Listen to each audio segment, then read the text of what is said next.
now. Okay. So, Fiona, thank you for coming on to Women in Community Football. Sorry, I almost forgot the name of my own channel then. And being my first interview. So the aim here is to let everybody know your story about how you got involved in community sport and what it is that you get out of it and why you stay involved. So, everybody, this is Fiona. And Fiona, Hi. what sport is it that you're involved in?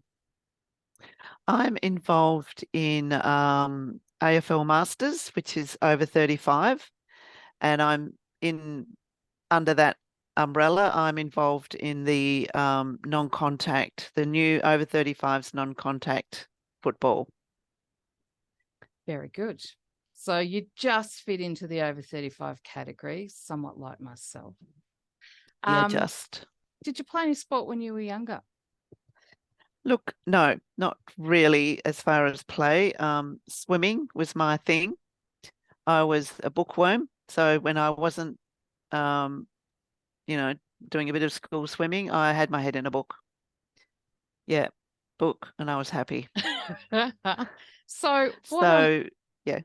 I was just going to say, what on earth inspired you at the age of over 35 to decide that AFL football was the sport you were going to play? Yeah, just random. I'm easily led.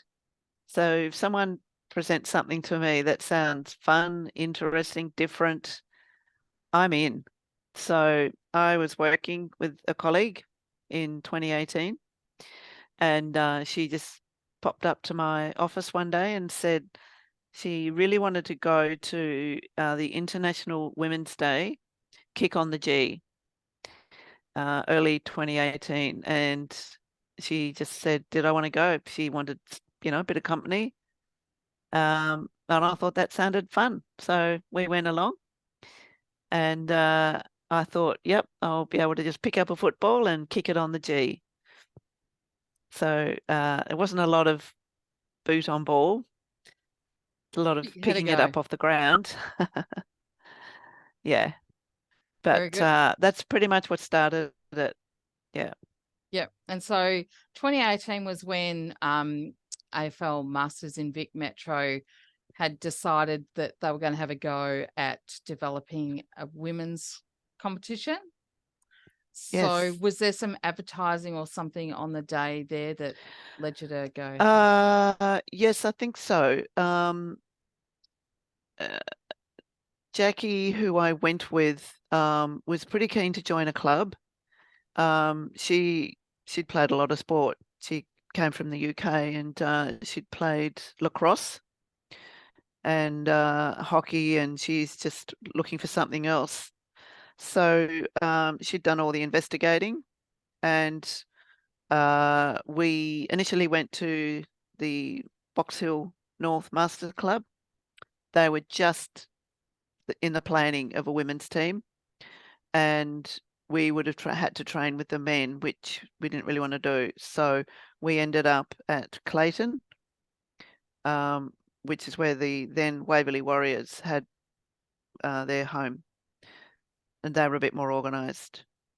Slightly, just slightly more, yeah. Yeah. Yeah, it's not easy getting a whole new league happening. So it was pretty exciting to be at the start of it, though. Yeah, it was. It was. So when you initially went to the training at Clayton, what happened? Was it just Masters or was it a mix? No. And there was probably only half a dozen women there that were Masters. So we trained with the Clayton women's senior side, most of whom were in their 20s. So being and had played over football 35. right through. Yeah.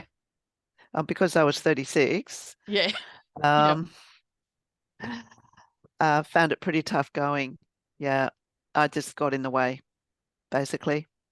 So the interesting thing there then is you didn't back off. You didn't go, oh, this is too hard. I can't do it.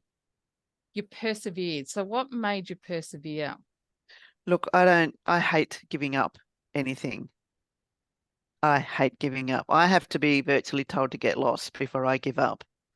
So I don't recuse very often. So um, I I met Jill Chalmers there, and she really cemented it for me.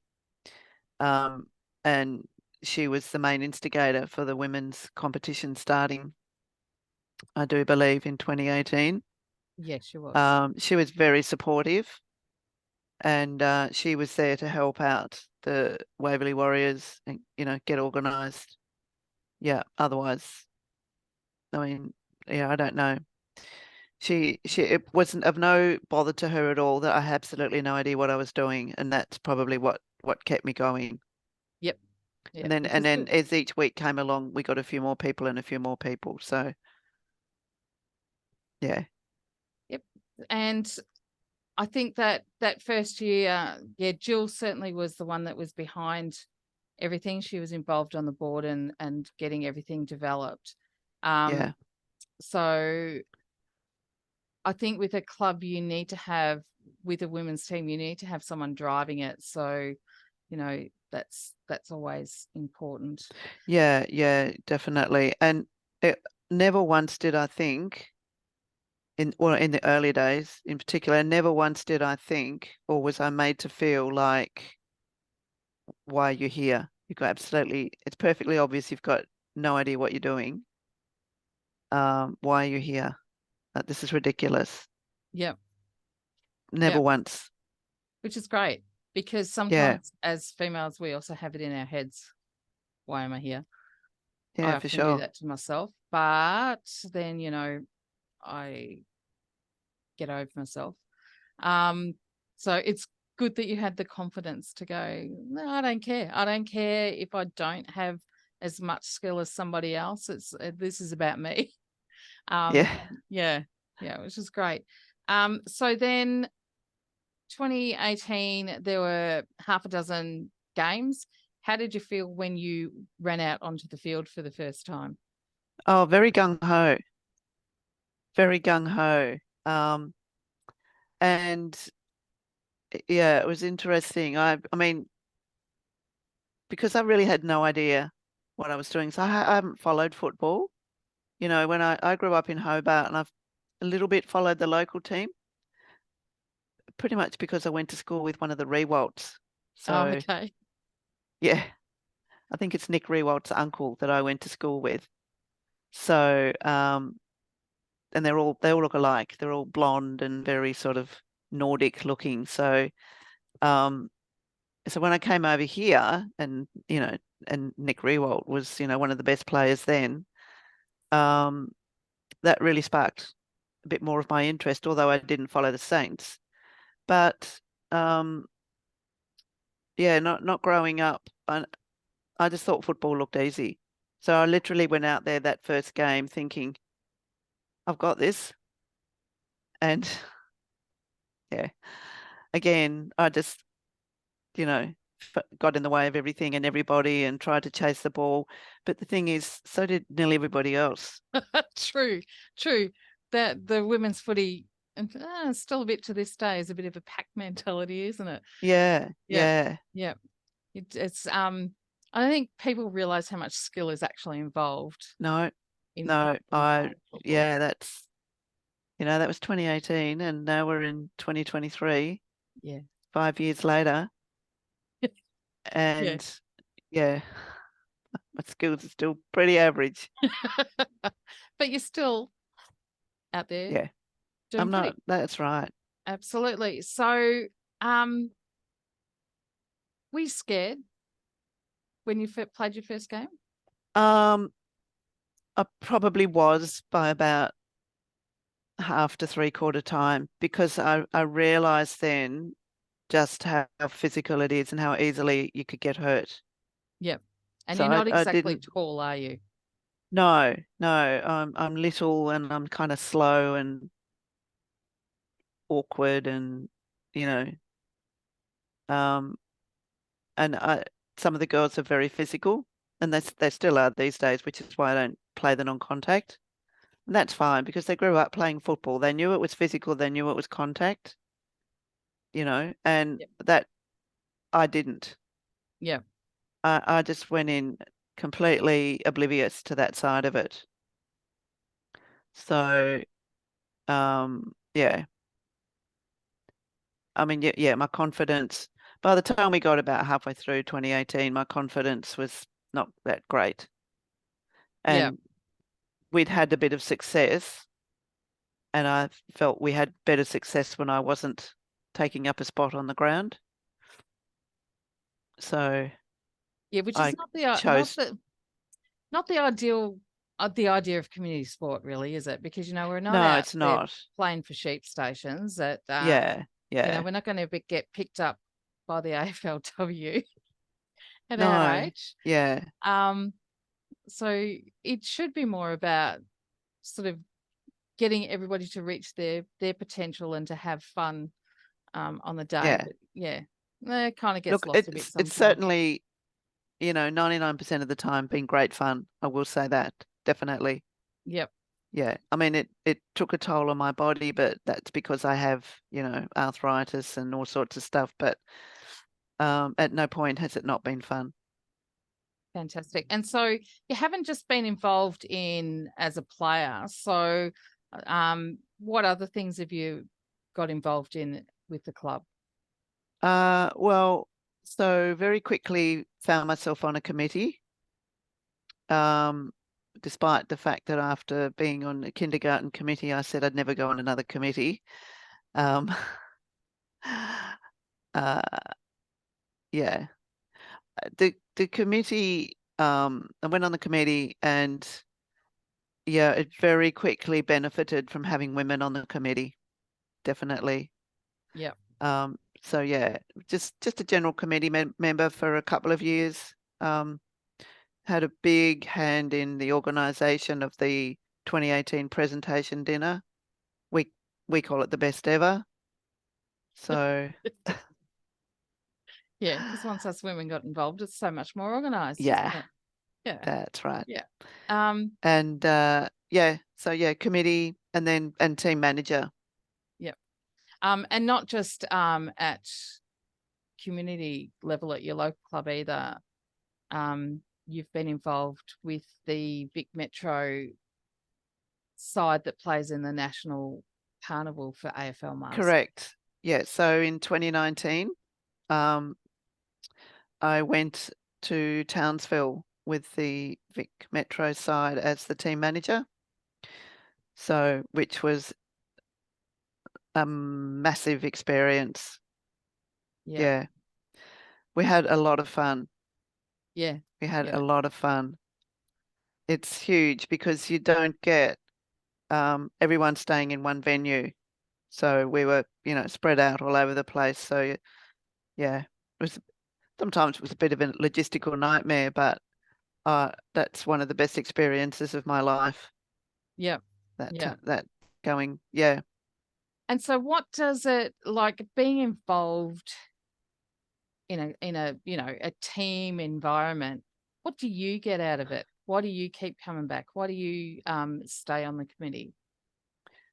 Yeah, um, that's a good question because when I first got into football, I think of it as I didn't know that I needed football in my life until I got into football and then kind of got out for, well, COVID kind of put a bit of a stop to it. A few other little things happened in my life. And then it was at that point as we were coming out of COVID, I thought, yeah, I'm definitely going back in some shape or form or, you know, definite involvement. So, and the things that keep me in there are it's the women that I've met, the friendships that I've made. I feel successful Yep. in my own way. Um, I feel important in a at a club level and a team level. And as someone that's never played a team sport or been involved in a sports club as such, that's just added a lot to my life. And I could easily have gone on and not done this, and I wouldn't even know because I didn't know what I was missing. But it's True. been in there and had that success, had it kind of removed because of COVID and then, little accident last year, and then came out of all of that and everyone was coming back into football. And I was like, oh, I don't know. I don't know if I can. And then the non-contact came along and I felt like this is made for me and Yep. lots of women like me. So Yeah. that's what's kept me. I feel it makes me feel good. It Yep. makes me feel good to have boots on my feet Yep. because someone looking at me with those boots on my feet that doesn't know me and I'm standing around on a ground with 10, 12, 18, whatever women, they just look at me and think, oh, she's someone that plays football.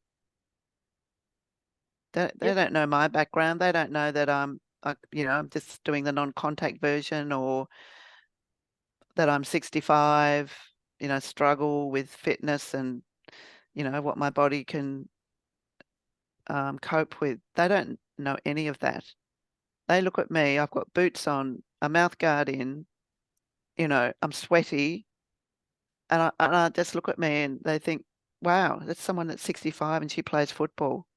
I just think that's fantastic. It is. It is Mm, fantastic. Absolutely. And I mean, that's why we created the non-contact version of the game at Vic Metro Masters to cater for yeah, women who either don't want to play the contact game, it's too hard for them, are a yeah, bit older and don't want to get knocked over. But you have to use all your skills. It's actually, in a lot of ways, more skillful than yeah. playing the game because It actually is. yeah, yeah. Yeah, And for you get, me, my skills in the contact version just didn't really develop that much from one year to the other. yep, It was okay at training, but when you're on the field, you don't get that much of the ball. true, true. But in the non-contact, Oh everybody's yeah, in the play all of the time. Everybody yeah, gets, a definitely. chance to go up forward and kick goals. Yeah, You've kicked goals this year, I kicked 2 goals this year. Yeah, which is so exciting.